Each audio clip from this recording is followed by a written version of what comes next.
انسان کا اصل مقام اس کے اخلاق سے معلوم ہوتا ہے، نہ کہ اس کے رنگ یا نسل سے۔ انسان صرف روح کا مسافر ہے جو زندگی میں حق اور نیکی کی تلاش میں ہے۔ انسان غلطیوں کا مجموعہ ہے، مگر سیکھنے اور سدھارنے کی طاقت بھی اسی میں ہے۔ انسان کے جذبات اسے انسان بناتے ہیں اور اس کے اعمال اسے یادگار۔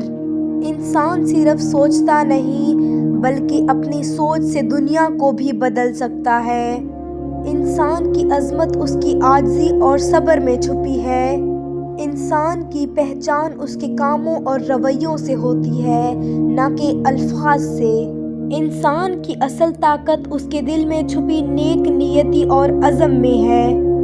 انسان کی قدر اس کی خدمت اور دوسروں کے لیے قربانی سے بڑھتی ہے۔ انسان کی پہچان اس کے علم، اخلاق اور کردار سے ہوتی ہے۔